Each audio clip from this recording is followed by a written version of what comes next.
రామాయగూడెం గ్రామ గ్రామస్తులకు ప్రభుత్వ ఎంత వందనాలు తెలియజేస్తున్నామండి. ఈరోజు సాయంత్రం మేము మీకు మీ మధ్యకు రావడానికి గల కారణం మనందరికీ తండ్రి అయినటువంటి దేవుని గుర్తినటువంటి మాటలు చెప్పాలని. ఈ రోజున భూమి మీద తండ్రి అయినటువంటి దేవుడు ఒక్కడైనప్పటికీ కూడా ఈ లోకంలో ఉన్నటువంటి దుష్టశక్తి ఆ ఒక్క దేవుని వేల ముక్కలుగా చేసి ఎవరి విశ్వాసం వారిది అన్నట్లుగా మనుషుల్ని కలగకుండా నిజదేవుని తెలుసుకోకుండా సరైన మార్గం భూమి మీద ఎంచుకోకుండా చనిపోయిన తర్వాత వెళ్ళేటువంటి ముక్తి మార్గాన్ని మూసివేసిందన్న సంగతి భూమి మీద ఉన్నటువంటి ప్రజలకు తెలియకపోవడం అనేది విచారకరమైనటువంటి విషయం అండి. అందుకే భూమి మీద ఉన్నటువంటి ప్రతి మనిషి కూడా భూమి మీద బ్రతికి ఉండగానే నీ సృష్టికర్త ఎవరో తెలుసుకోవాలి, నిన్ను సృష్టించిన దేవుడు ఎవరో తెలుసుకోవాలి, ఆయన నీ దగ్గర నుంచి ఏమి కోరుకుంటున్నాడో తెలుసుకోవాలి. నీవు ఈ భూమి మీద జీవించినటువంటి జీవితమే కాకుండా ఈ భూమి మీద శరీరాన్ని విడిచిపెట్టిన తర్వాత ఆత్మకి సావు లేదనే విషయం భూమి మీద ఉన్నటువంటి ప్రతి మనిషి కూడా తెలుసుకోవాలి. సావు లేనటువంటి ఆత్మ ఎక్కడికి వెళ్ళిపోతుంది, ఏమైపోతుంది అనేటువంటి ఆలోచన చాలా మందికి తెలియపోవటం అనేది విచారకరమైనటువంటి విషయాలండి.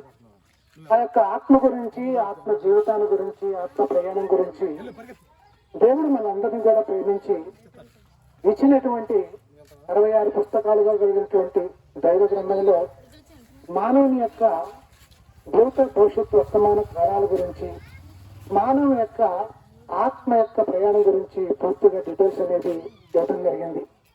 ఆ యొక్క దైవ గ్రంథాన్ని చాలా మంది పఠించక, ధ్యానించక, ఆలోచించక ఈ రోజున ఎవరు ఇష్టానుసారంగా వారు భక్తి చేసుకోవటం అనేది ఎంతవరకు కరెక్ట్ అనేది మీకే విడిచిపెట్టడం అనేది జరుగుతుంది. ప్రియమైన దేవుని పిల్లలారా, భూమి మీద మనం ఏదన్నా ఒక పని చేసినప్పుడు ఆ పని నుంచి మనం ఏదైతే కోరుకుంటున్నామో అలాంటి లాభం లేదంటే దాని ద్వారా వచ్చేటువంటి ఆ యొక్క ఫలాన్ని మనం ఎలా అయితే కోరుకుంటామో భూమి మీద పుట్టినటువంటి ప్రతి మనిషి కూడా చేసేటువంటి భక్తిలో కూడా ఒక ఫలాన్ని ఆశిస్తూ అనేది మనందరికీ తెలుసు.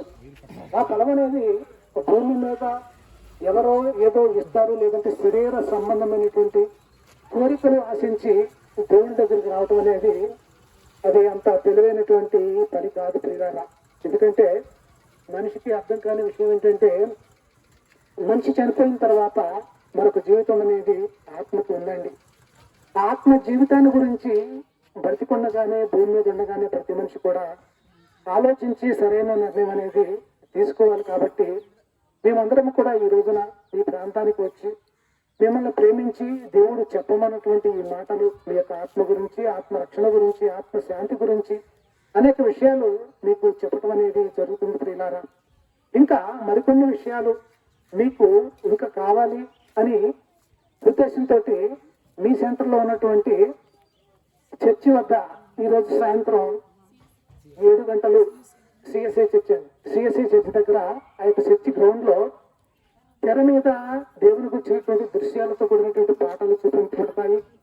అదేవిధంగా దైవ సేవకుల చేత మరిన్ని జ్ఞానమైన సంగతులు మీ అందరికీ చెప్పబడతాయండి.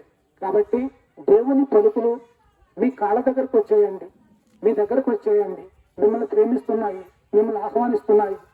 ఈ యొక్క అవకాశాన్ని ప్రతి ఒక్కరు కూడా సక్రమంగా సద్వినియోగం చేసుకుంటే మీరు సరైన ఆలోచన కలిగి ఉంటారని దేవుని యొక్క ఉద్దేశం, మా ఉద్దేశం కూడా. కాబట్టి మా ఆహ్వానాన్ని మంచి ప్రతి ఒక్కరు కూడా ఆ యొక్క ప్రదేశానికి వచ్చి దేవుని మాటలు వినవలసిందిగా ప్రతి ఒక్కరిని ప్రేమపూర్వకంగా ఆహ్వానిస్తున్నాము.